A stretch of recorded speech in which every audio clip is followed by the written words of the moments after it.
OTT yang dilakukan oleh KPK itu memang sangat menakutkan ya, sangat menggetarkan. Padahal itu dilakukan oleh manusia. Sementara kita dalam hidup ini sering lupa bahwa di sebelah kanan kita ini, bagian sebelah kanan ini, ya, itu ada malaikat Raqib, dan di sebelah kiri ada malaikat Atid.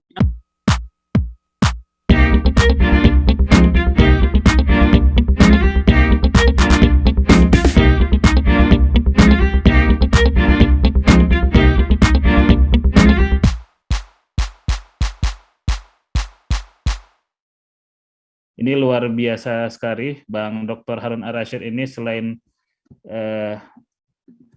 melakukan proses OTT selama ini, tapi itu semua atas dasar pemahaman fikih yang sangat kuat ya terkait dengan pemberantasan korupsi, moralitas anti korupsi, dan juga penegakan hukum di Indonesia. Ya, mudah-mudahan pada malam ini Bang Harun bisa sharing ilmu, wawasan, dan semangatnya kepada kita semua agar kita tetap membersamai para pejuang pemberantasan korupsi untuk memberantas korupsi dan menegakkan hukum di Indonesia. Baik, kepada Bang Harun, dipersilakan untuk bisa sharing pada malam kali ini. Terima kasih. Saya mungkin akan memulai dari apa sebenarnya arti hidup ini ya. Bahwa dalam sehari-hari kita udah dijaga. Di kanan ada malaikat Raqib, di kiri ada malaikat Atid yang selalu menjaga pergerakan kita. Kalau tadi Bang Mardhani singgung OTT yang dilakukan oleh KPK itu memang sangat menakutkan ya, sangat menggetarkan. Padahal itu dilakukan oleh manusia. Sementara kita dalam hidup ini sering lupa bahwa di sebelah kanan kita ini, bagian sebelah kanan ini, ya, itu ada malaikat Raqib, dan di sebelah kiri ada malaikat Atid yang tidak pernah ya kemudian jemu ataupun bosan untuk mengikuti gerak langkah kita kemanapun kita.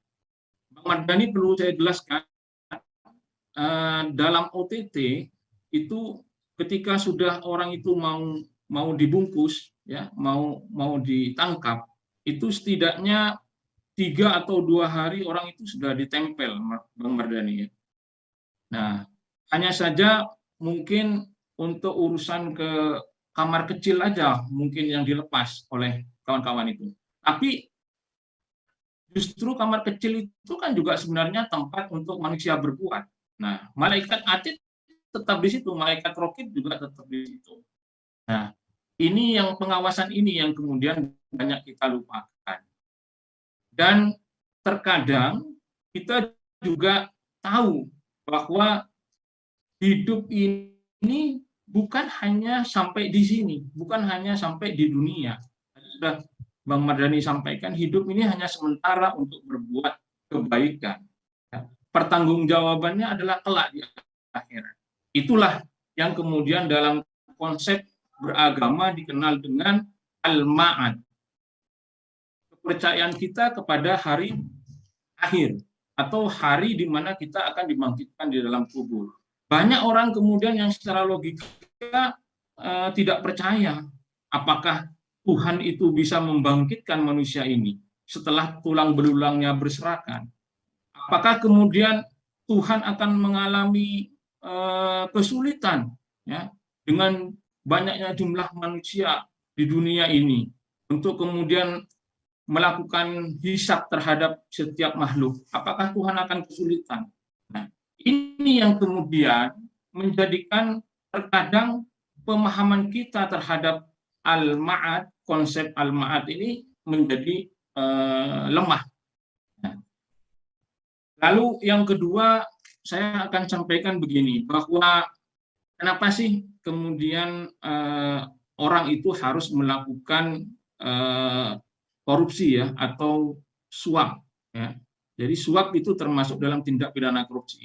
Karena prinsip manusia itu adalah khalifatullah fil ardh, yang harusnya manusia itu secara sunatullah itu harus bersaing. Ya. Dalam Al-Quran pun sudah dijelaskan, ya, ada fastabiqul khairat, berlomba-lombalah di dalam sebuah untuk mencapai sebuah kebaikan. Nah, sayangnya manusia itu tidak sanggup. Ya, ada beberapa manusia yang tidak sanggup untuk melakukan kompetisi secara sehat. Ya, enggan untuk melakukan persaingan yang fair dan sehat. Oleh karenanya kemudian akhirlah upaya-upaya untuk kemudian memotong kompas ataupun melakukan suap menyuap. Ya. Ada seorang anak yang kemudian tidak lulus di dalam ujian, lalu dia lapor kepada kepada orang tuanya. Nah, tentu sebagai orang tua akan merasa kasihan. Ya. Anak itu sudah mendambakan untuk bisa masuk ke sebuah universitas ternama. Ya. Lalu kemudian melalui proses ujian-ujian dia tidak diterima. Oleh karena itu kemudian bapaknya berpikir untuk kesempatan yang berikutnya ketika masih ada peluang, ya, bapaknya akan menggunakan cara-cara di mana cara-cara itu bukan sebuah bagian dari competition yang fair. Dia bilang ke anaknya, "Tenanglah anakku, aku punya kenalan seorang rektor di universitas ternama, di mana kamu ingin masuk untuk di dalamnya itu. Ujian pertama kamu tidak lulus, ujian kedua saya harus mengambil sikap untuk bisa menelpon rektor tersebut."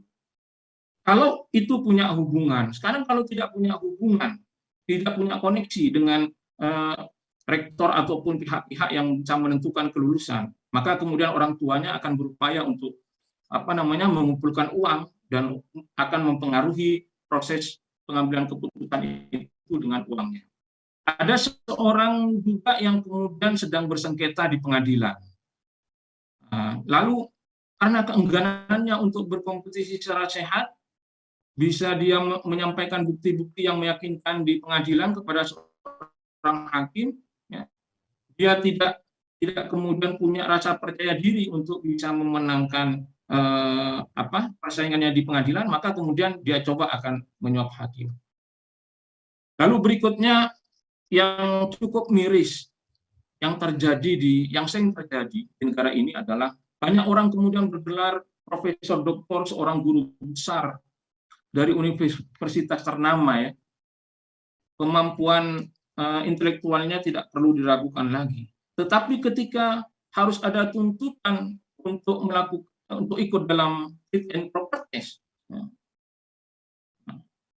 baik itu di legislatif ataupun di eksekutif, untuk naik jabatan dan lain-lain, maka dia kemudian menggadaikan guru besarnya itu, titel-titel yang dia dapat, ya. Tingkat-tingkat intelektualitas yang dia punya, ya. Dia korbankan itu semua. Karena apa? Nggak sanggup dia berkompetisi, bersaing secara sehat, dia nggak sanggup. Itulah barangkali gambaran betapa kemudian korupsi, suap itu merajalela, ya, di negara ini.